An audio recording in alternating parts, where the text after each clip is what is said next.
Yeah, thank you. So this is a presentation for Upaya Health. My name is Dr. Sachin Ganorkar, and Mr. Mahesh Masalkar is my teammate, and we would be presenting Challenge 4. Challenge 4 consists of doing a triage and then leading the client or the guest to a CDSS system.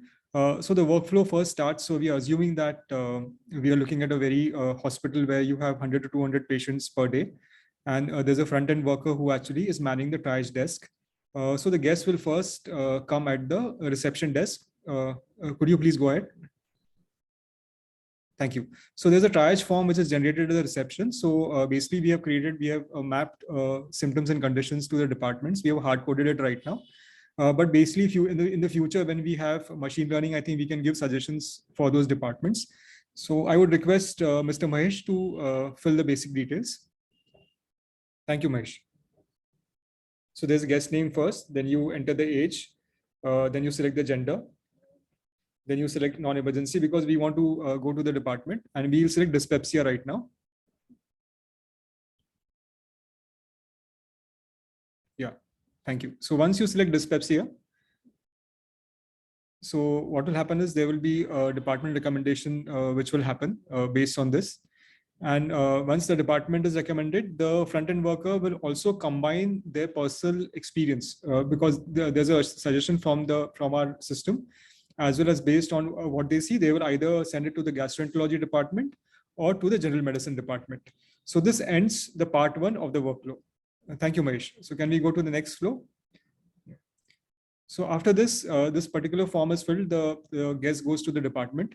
The department is also manned by a nurse or a healthcare worker, and they basically ask a basic history and the durations of the symptoms, which will populate in this when you see the actual demo.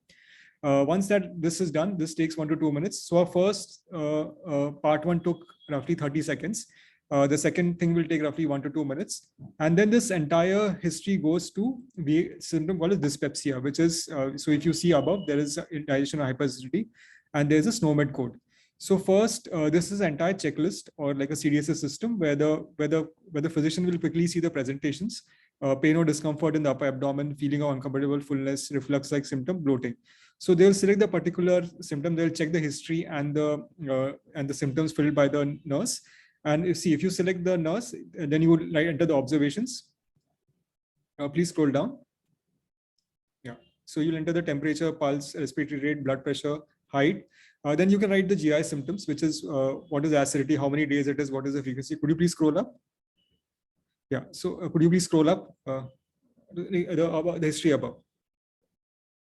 Yeah, history. So you'll ask about patient complaints, then yeah, could you scroll? Could you go down? Like, be slow. Patient complaints and days, frequency, then worsening of the symptoms before meals, after meals, and ask about anorexia. Please scroll down. Yeah, then you will ask about changes, bowel habits. You'll ask about addiction, alcohol. Yeah, I will tick mark this. Then any aggravating factors. Yeah, could you please go down?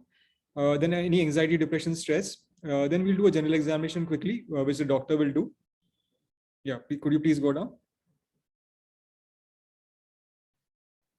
Then abdominal examination will be done by the physician. So this is a quick checklist. So tenderness, distended abdomen, masses in the abdomen. Yeah, could you please scroll down? Systemic examination will be done in case there are indications.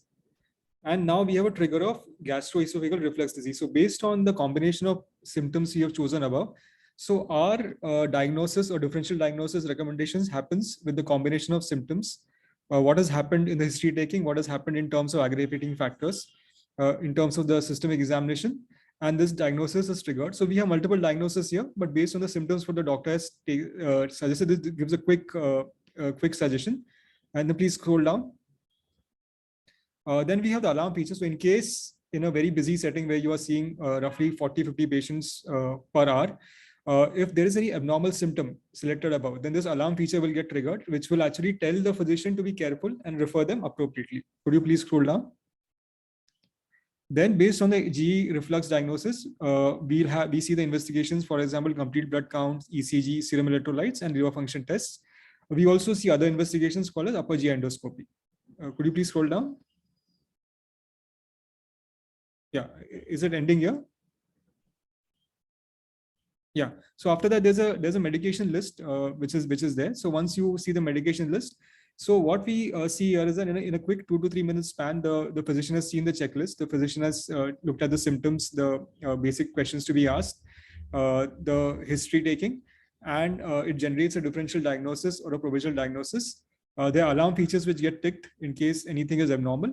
And then this diagnosis generates an investigation and a treatment list, which we have explained in the presentation later. So this is a very short brief, and we can discuss it further. And this is how the entire use case is made. Thank you very much.